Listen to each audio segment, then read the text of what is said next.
There you go. Okay, here we are with Matt's front door cap, and this piece was on the driver's side, so it had a lot of wear and tear. This area in here, the veneer was gone on it, pieces down here was gone, so I had to cut out and put new veneer and try to match the same sort of pattern on both ends so it would look the same.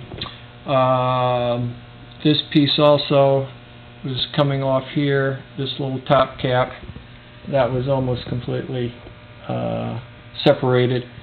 So, and then there was other little corners that were chipped away and refinished all that. So what I did was first took the old finish off and then sanded down the original wood and then did the repairs, put new patches, veneer patches in there. This is a burled walnut, book matched. You can see it in the center here. This is the same, came from the same log, and it's sliced and it opens like a book, so you have this pattern is repeated on this side, so it looks like a book that's open and makes a very attractive figure. This is English walnut, which is a little lighter, more warm than American walnut, and this is what the British use in their most of their coach belt cars. Of course they use other woods, but walnut seems to be the favorite. Then after that was done, I stained the wood and got a nice color. The cap here is solid. That's a solid piece of walnut, and then the side is veneered, and this is just glued on to the solid piece. And you can see on the back side here where, well, we covered it up, but there's screws in here. I've got felt on there now, but it's a fairly complicated piece on the front door. And after the staining was done, then we sprayed several coats of sealer, which is a urethane sealer, which actually soaks into the wood and kind of bonds up to the wood, acts as a sort of a primer coat.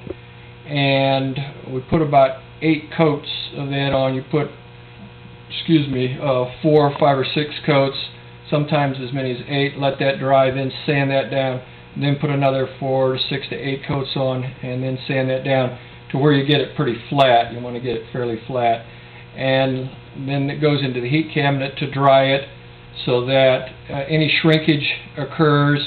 It will shrink a little bit. Urethane will shrink, and it shrinks.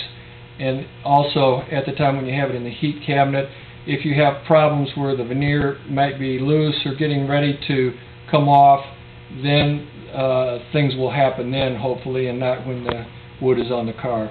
So after it gets sort of almost a little milky appearance to it with the sealer, and you think, boy, this is not going to be clear when it's done. But then after you sand the sealer down, then you take the clear urethane and spray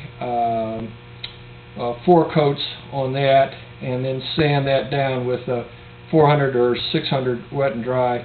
And after you sand that down, then you put another 2 to 4 coats on, depending on how many you need to cover, so you cover all your pores and get it nice and flat. And then you sand it with a 600, 1000 grit, a 12, and a 1500 grit wet sand, all the surfaces. And you use different blocks depending on whether you're trying to level it or the finish sanding. You use a hard block on the 6 and 1000, and that levels off the finish pretty nice. And then your 12 and 15 give a much finer grits, and so use a soft block to sand those down in preparation for the polishing. Then you take a wool buff and polish it at between 900 and 1500 RPMs with a 5.5 inch wool buff like this, and using a rubbing compound, just an automotive rubbing compound. We go back and forth over it several times. That brings up the gloss really nice on the wood, on the finish. And then after you use the rubbing compound, you'll go over it several times with that, and then go over it a couple times with what's called a Finesse 2, which is a polishing compound, and that kind of eliminates any of the little scratches that you get from the rubbing compound.